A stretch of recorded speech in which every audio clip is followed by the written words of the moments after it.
Ya, jadi menurut saya mungkin ada kolaborasi yang mendalam ya antara penguasa dengan pemilik modal. Karena saya pengen selalu menempatkan salah satu aktor itu oligarki. Karena saya nggak mau jangan sampai nanti kita terlalu fokus menyerang penguasa. Dan Lupa misalnya oligarkinya bebas berkeliaran begitu saja dan dia nanti akan mengulang lagi.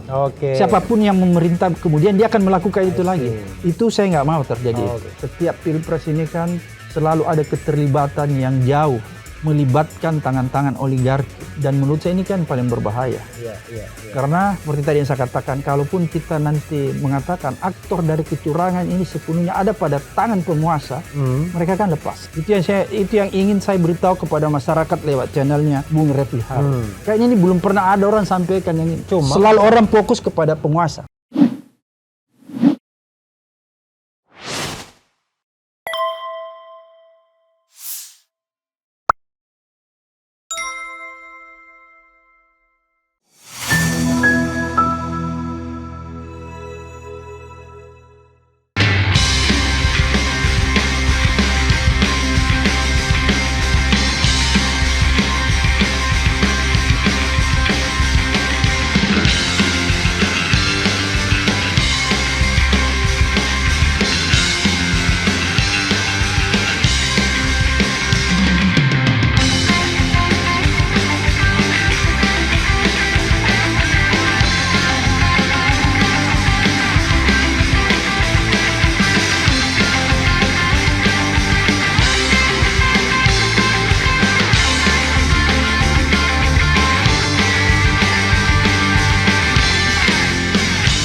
Karena kalau yang saya dengar nih ya, Daeng ya, Pak Harto itu bagaimana berusaha sekuat-kuatnya agar tidak disidangkan. Karena bagi dia itu sesuatu yang menghancurkan harga dirinya. Nah, jadi memang ya agak berat memang kalau begitu urusannya. Jadi Kalau Bung Refli kira-kira gimana pandangannya? Ya sama, prinsip equality before the law itu ya harus kita indikan kan. Tetapi kan ada soal sosiologis dan politik. Saya membayangkan kalau seandainya setelah Gus Dur misalnya dimakzulkan, lalu tiba-tiba dituntut untuk diadili, kira-kira subscribernya ngamuk nggak? Tapi Jokowi apa kita tes boleh juga ya? Cuman kan begini. Kan beda kan? Iya, maksud saya begini kan beda ya konteksnya Gus Dur, Soeharto, masing-masing berbeda kan. Maksud saya kan ada kadang-kadang ya peristiwa itu yang bisa dilihat secara kasat mata. Ada peristiwa yang abu-abu dan lain sebagainya. Dan sangat politically motivated ya. Ada kan yang sangat politis. Mungkin kalau zaman Gus Dur, Bulog Gate itu kan agak debatable ya. Bisa mungkin orang mengatakan itu terlalu politis kan. Gus Dur kita skip. Soeharto kan udah jelas. Sampai dia dijatuhkan begitu. Harusnya kan ada. Bukan berarti saya mau menghukum Soeharto ya. Kan bisa saja begini Bung Refli. Setelah dia dinyatakan bersalah atau tidak bersalah, kalau dia dinyatakan tidak bersalah harus dikelirkan. Tapi kalau dia dinyatakan bersalah bukan berarti kita harus menghukumnya. Mungkin kita beri dia amnesti sebagai orang yang pernah berjasa membesarkan Republik ini. Tempatnya gerasi. Gerasi ya, bukan amnesti. Jadi gerasi artinya dia dinyatakan bersalah tapi diampuni. Diampuni. Sebenarnya itu intinya. Nah, mudah-mudahan nanti Jokowi digitukan juga mudah-mudahan. Memaafkan ya, tapi tidak melupakan. Jadi kira-kira itu. Forgive but not forget. Seperti itu ya, Afrika Selatan. Afrika Selatan. KKR ya, Komisi Kebenaran dan Rekonsiliasi. Tapi ya itu kan next step. Tapi yang di depan mata ini Daeng ya, soal kecurangan pemilu sejauh mana kalau kita pakai parameter ya, 0 sangat tidak yakin, 100% sangat yakin. Daeng berada di posisi mana? Soal kecurangan pilpres, saya katakan pilpres saja. 100%. Wah luar biasa. Tapi kan begini, ini aku mau luruskan juga nih. Kalau saya bilang kecurangan, jangan tiba-tiba orang selalu mengarahkan bahwa aktor intelektualnya itu Jokowi.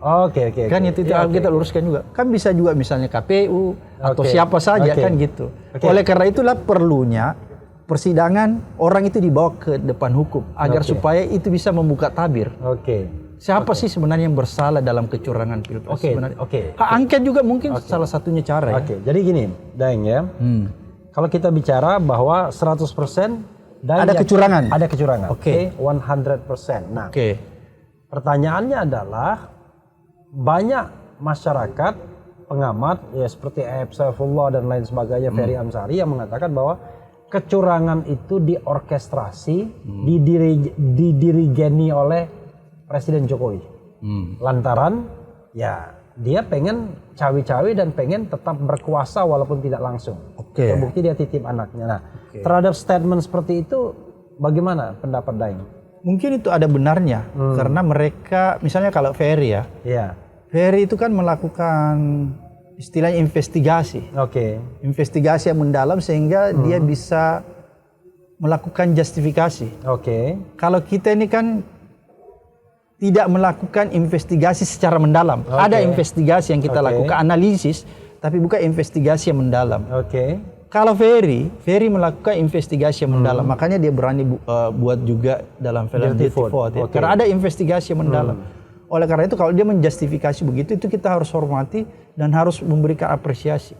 Karena nggak mungkin lah seorang Ferry, seorang scholar gitu ya, nggak mungkin. Tapi kalau kita belum bisa menyatakan pertanggungjawaban itu misalnya presiden. Kalau yang saya bisa nyatakan 100% ada kecurangan kitanya. Aktor intelektual, saya sedang melakukan investigasi.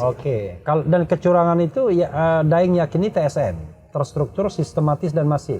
Iya, sangat. Sangat. Saya challenge lagi. Dalam pemilu yang hanya bisa melakukan itu adalah penguasa. Tidak mungkin seorang yang bukan penguasa bisa melakukan kecurangan yang TSM dalam konteks pilpres. Kalau dalam konteks pilkada bisa jadi cukong kampung ya kan? Cukong kampung, demikian duitnya banyak, menguasai aparat dan lain sebagainya, dia bayar semua, TSM. Tapi pilkada, terutama pemilihan bupati wali kota atau pemilihan kepala desa. Kan? Tapi untuk pilpres, Anda nggak mungkin TSM kalau bukan penguasa, karena TSM itu nasional berarti kalau kita levelnya nasional, you can imagine berarti the national leader kan? Apa enggak kemungkinan juga misalnya ada tangan-tangan oligarki yang mempunyai kepentingan lebih besar juga kan bisa jadi aktor, karena apa? Dia takut kehilangan kekuasaan, dia takut kehilangan segala sesuatunya yang sudah diraih selama ini di republik ini. Dia membayangkan bahwa ketika rejim ini berganti maka saya akan lumpuh, saya akan kehilangan sesuatunya. Kan bisa juga begitu. Ya, tetapi mereka tidak mungkin bisa menyalurkan bansosnya dalam tanda kutip. Kalau tidak ada penguasa yang mengendorse. Kan penguasa yang memegang aparat itu. Jadi mereka kan nggak mungkin uang mereka salurkan sendiri kalau mereka mau melakukan money politics misalnya. Kan harus ada sebuah perencanaan yang sistematis kan. Paham.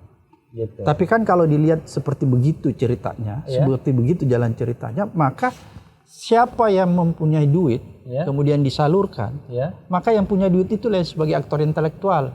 Yang menyalurkan itu boneka, bukan boneka, juga aktor, tapi kalau dalam segi hukum ini yang intelektual dadernya. Kan gitu. Ini intelektual dader, ini turut serta. Ya, enggak juga turut serta, terlalu halus mungkin kalau turut serta. Perannya hampir sama. Ya, tetapi itu kan kalau kita bicara satu sisi. Tapi kalau kita bicara sisi lain, ada kewenangan, ada kekuasaan. Misalnya kita gini, Daeng ya, ada beberapa kasus yang mungkin bisa kita katakan sebagai kecurangan itu ya. Satu, misalnya menggerakkan state aparatus, menggerakkan aparatur negara baik sipil maupun militer.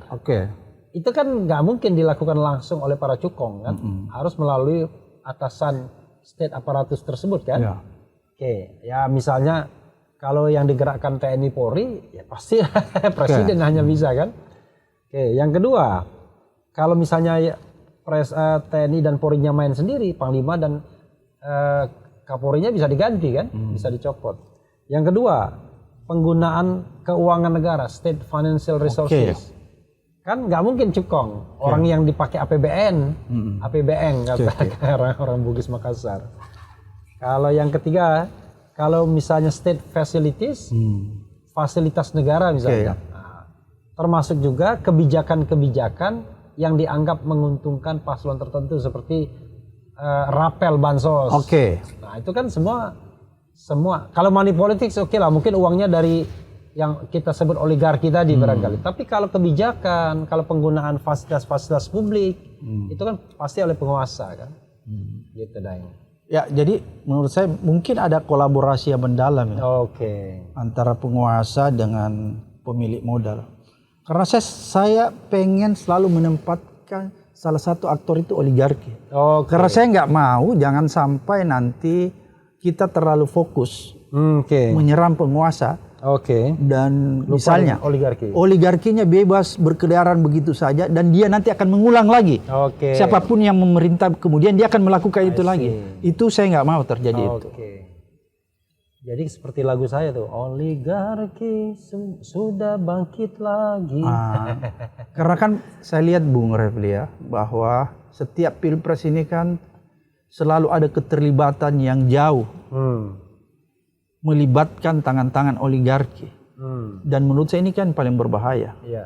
Karena seperti tadi yang saya katakan, kalaupun kita nanti mengatakan aktor dari kecurangan ini sepenuhnya ada pada tangan penguasa, mereka kan lepas.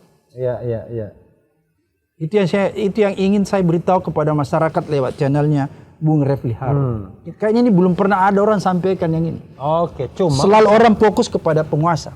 Cuma itu bisa dilakukan kalau ada terpilih pemimpin yang amanah ya. Pemimpin yang mau merombak struktur kekuasaan politik dan ekonomi. Tapi kalau yang terpilih adalah ibaratnya mereka yang didukung dan disokong oligarki, kan berat juga. Saya ingat itu ada pada satu momen di mana salah satu paslon itu diundang oleh seorang pengusaha yang kebetulan kakak seorang menteri. Dia katakan walaupun kami sedikit di sini, tapi barangkali sepertiga kita menguasai ekonomi kita kuasai. Itulah oligarki contohnya ya. Dan unfortunately untuk sementara yang unggul yang itu gitu ya.